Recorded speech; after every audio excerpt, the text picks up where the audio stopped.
कठपुतलियाँ कुछ भी तो रोमानी नहीं, शिगाफ, शाल भंजिका, पंचकन्या जैसे रचनाओं से हिंदी पाठकों के दिलों में जगह बनाए लेखिका मनीषा कुलश्रेष्ठ जी की बिग डाइल बच्चे नामक कहानी के बारे में आज हम विचार करेंगे। लेखिका ने बताई है, इस कहानी की कथावस्तु लेखिका की मॉम ने उसको बता दी थी। इस कहानी की प्राउड महिला दिल्ली से जयपुर की ओर सैर कर रही है। जयपुर में उस प्राउड महिला की बिटिया निशी रहती है अपने पति के साथ, पति के घर में। और निशी की पति उस घर के सबसे छोटा लड़का था, इसलिए ही ढेर सारे काम उनको करना था। एक बार निशी को मायके जाने का मौका मिला, लेकिन वहां से यानी जयपुर से दिल्ली तक उसको पहुंचाने के लिए वहां के किसी को भी वक्त नहीं था। इसलिए वह अपनी माम को फ़ोन करती है और भैया को जयपुर भेजने को कहती है। लेकिन भैया जो आईआईटी में पढ़ रहा है, उसको एग्ज़ाम था, इसलिए वो नहीं जा पा रहा है। इसलिए प्राउड महिला ही निशी को लाने जयपुर जा रही है। प्राउड महिला की बेटा सुबह ही उस महिला को ट्रेन में बिठाकर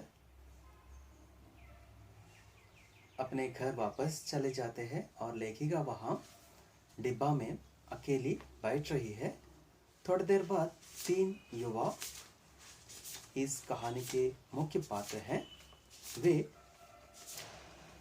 उस डिब्बा में चढ़ते हैं, कीथ, लीजा और रोजर। अस्त व्यस्त रंग से वे अपने लगेज लेखिका के पास डालती है और उसके ड्रेसिंग, उसके व्यवहार, बातचीत सब लेखिका को अच्छी नहीं लगती। थोड़ी देर बाद लेखिका के सामने एक डॉक्टर और उसकी पत्नी आ रही है। तो लेखिका यानी उस प्राउड महिला को थोड़ी तसल्ली हो रही है। फिर वे तीनों मिलकर हमारे तीनों युवकों के बारे में बातचीत कर रहे हैं। दिन पर दिन बदतमीज होते जा रहे हैं, संस्कार बचे ही नहीं। तो उन तीनों के बीच बातचीत हो रही है। तो ये नई पीढ़ी इस तरह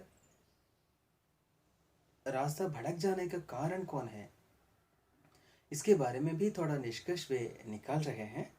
हमारी भी गलती है, हमारे पास समय कहाँ है जो इन्हें संस्कारों का पाठ पढ़ाएं। देखने में तो मिडिल क्लास लग रहे हैं, पर फैशन और रहन सहन देखो। इस तरह वे ये बच्चों के बारे में अपना विचार प्रकट करते रहते हैं। यंग जनरेशन क्यों बिगड़ता जा रहा है, इसके बारे में चर्चा आगे चल रहा है। कुछ वेस्टर्न कल्चर का असर था, बचा खुचा टीवी चैनल ने पूरा कर दिया। हर पीढ़ी में अच्छाइयाँ और बुराइयाँ रही ही है। हाँ जी, पर ये पीढ़ी तो इनमें समझदारी नामात्र को नहीं है। देखो, कुछ कर दिखाने, कुछ बनने बनाने की ना तो काबिलियत है, ना अक्ल, ना हिम्मत। जो आज मिल रहा है भोग लो, कैसे भी पैसा कमाओ और खर्च कर लो, मजे करो बस, बाकी दुनिया जाड़ में जाए भाड़ में, यही है नई पीढ़ी का विचार। इस तरह के निष्कर्ष पर पुराने पीढ़ी के प्रतिनिधि पात्र जो प्रौढ़ महिला और डॉक्टर और उसकी पत्नी है पहुंच रहा है। भविष्य ये युवा हमें वृद्धाश्रम के अलावा क्या देंगे?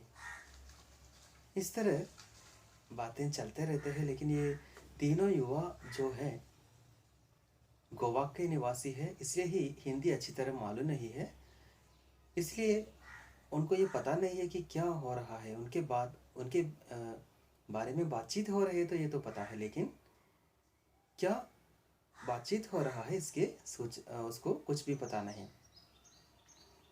इस तरह नाश्ता करने का वक्त आ गया तो डॉक्टर और उसके पत्नी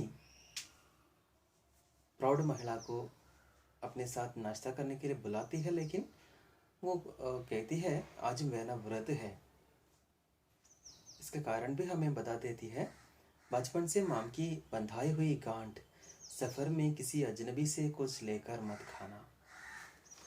इस तरह गाड़ी आगे निकलती है। उसी बीच तीनों युवक डॉक्टर दंपतियों के साथ नाश्ता खाती है और गाड़ी अब अलवार नामक स्टेशन पर पहुंच रही है। अलवार नामक स्टेशन से कुछ मिठाइयाँ खरीदने के बारे में प्रौढ़ महिला सोचती है, क्योंकि जयपुर से मिठाइयाँ खरीद नहीं पाओगे और दामाद से कोई ना कोई आया होगा घर लाने के लिए, और उस वक्त खरीदना अच्छा नहीं है। इसलिए प्रौढ़ महिला अलवार स्टेशन में उतरकर मिठाइयाँ खरीदने के लिए आगे निकलती है और वापस कंपार्टमेंट में पहुंचने के पहले ही गाड़ी छूट जाती है और गाड़ी में चढ़ने की कोशिश करते हुए प्रौढ़ महिला प्लेटफॉर्म पर गिर पड़ती है और घायल पड़ती है। फिर वो बेहोश हो जाती है। होश आने पर ये तीनों युवा पात्र जो हमारे कहानी में जो तीनों युवा पात्र हैं, उनके सामने प्रौढ़ महिला लेट रही थी। डॉक्टर रशीद उसको इलाज किया। उस वक्त प्रौढ़ महिला पूछती है, हमारे साथ सैर कर रहे थे और डॉक्टर दंपति, उनका क्या हो गया? हाँ, क्या बताओ आंटी, सेल्फिश लोग भी होता है ना। His wives called him not to come with us and he stand back. We literally prayed to him, but he told I can't get on. I have to reach today. इस तरह वे उसी गाड़ी में चले गए और हम आपके साथ यहाँ रह गए। क्यों ऐसा किया? प्रौढ़ महिला युवाओं से पूछते हैं तो वे बता देते हैं, हमको हमारा मम्मी बोला इंसान का सेवा ही ईश्वर की सेवा है, अर्थात मानव सेवा ही माधव सेवा है। आप बताओ ना, आपकी जगह हम होते तो आप नहीं रुकते क्या हमारे लिए? ये सवाल सुनकर प्रौढ़ महिला सोच में पड़ गई। सोच रही है वो, मैं क्या करती? मैं उतरती किसी घायल के लिए? इस उम्र सूजे हुए पैरों के साथ मैं किसी घायल के लिए मैं क्या कर सकती थी? यह तो जवान है, प्रौढ़ावस्था का बहाना खड़ा हो जाता। उसी बीच डॉक्टर रशीद वापस आते हैं और इसको ढेर सारी दवाइयाँ देते हैं और उन चारों को जयपुर जाने के लिए अगली ट्रेन में ही टिकट रिजर्व कर देते हैं। इस तरह इस कहानी का अंत होता है। इसमें ढेर सारी समस्याएं लेखिका हमारे सामने प्रस्तुत की है। जीवन को देखने समझने के अपने अपने दृष्टिकोण होते हैं और प्रत्येक समाज ऐसा मानता है कि हमारा दृष्टिकोण ही सही है। दूसरे दृष्टिकोण को समझने और पहचानने की कोशिश वे करता ही नहीं। ये समाज में समस्याएं पैदा कर रहा है।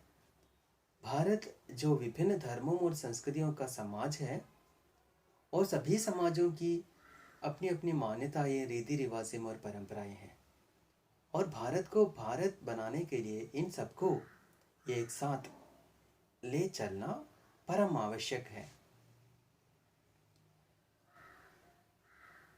ये डिफरेंस ही भारतीय जीवन तथा लोकतंत्र के प्राण है। ये संदेश लेखिका हमें इस कहानी के माध्यम से दे रही है।